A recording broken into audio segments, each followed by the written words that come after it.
Bonjour à tout le monde. Dans les débats incessants autour de la laïcité, il y a un sujet que l'on n'ose même plus soulever, celui du devenir des facultés de théologie dans l'université publique en général et l'université historique de Paris, pour prendre un cas particulier. En effet, en France, mis à part des régions à statut très spécifique, et on pense bien sûr à Strasbourg, il n'y a plus à l'université publique de faculté de théologie. Et contrairement à ce que l'on croit parfois, la faculté de théologie, par exemple à Paris, n'a pas disparu par effet de la loi sur la laïcité, mais bien avant cela, par inadéquation, paraît-il, avec les attentes immédiates de l'âge industriel d'alors. Bien entendu, dès lors que l'on pose la question de la faculté de théologie, tout le monde rabattra tout sur uniquement des considérations religieuses, que l'on soit pour ou contre. Mais ce serait, je crois, passer à côté de l'essentiel humain. Et malheureusement, je ne crois pas avoir entendu quiconque articuler ce sujet-là. J'ai la chance, pour ma part, de travailler dans une grande université publique belge, celle de Louvain, qui a gardé sa faculté de théologie. Bien entendu, cette faculté ne ressemble pas à d'autres facultés, celles de droit, de médecine, de que sais-je. Elle compte beaucoup moins d'étudiants et les étudiants ont généralement un tout autre profil.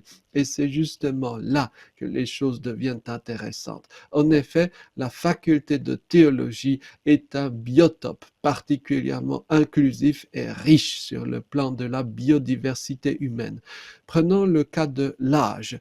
Dans une faculté, en général, les étudiants se sentent déjà vieux lorsqu'ils ont 25 ans et se sentent décalés par rapport aux autres étudiants. Pas à la faculté de théologie. De même sur le plan des origines géographiques, culturelles, il y en a vraiment de toutes sortes. Mais la situation la plus frappante revient évidemment au sujet du handicap. Un nombre impressionnant d'étudiants handicapés s'étaient sentis parfois, hélas à juste titre, en décalage avec la vie étudiante dans d'autres facultés, mais sont à l'aise dans la faculté de théologie. De façon plus discrète, la faculté de théologie rend aussi bien des services à l'ensemble de l'université.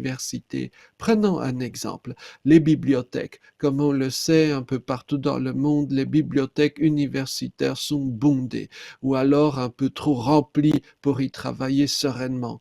Dans ce cas de figure, les étudiants ont vite compris l'astuce. Il faut aller travailler dans les bibliothèques de théologie qui combinent de grands espaces, les grands espaces d'avant la prétendue optimisation de la superficie de lecture, avec cette sensation presque métaphysique d'être hors du temps et seul face au savoir.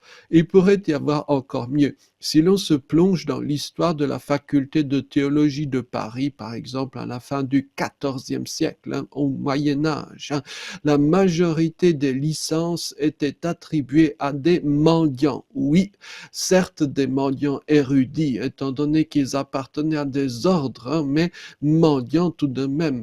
À l'heure où la question de l'inclusion à l'université se pose non seulement en tant que nécessité théorique, mais aussi et surtout en tant qu'impératif de survie de nos sociétés, il est pour le moins singulier que l'on n'ait pas le réflexe faculté de théologie. Après tout, y a-t-il un autre lieu à l'université où la question humaine soit posée aussi directement? Merci beaucoup. Bonne journée.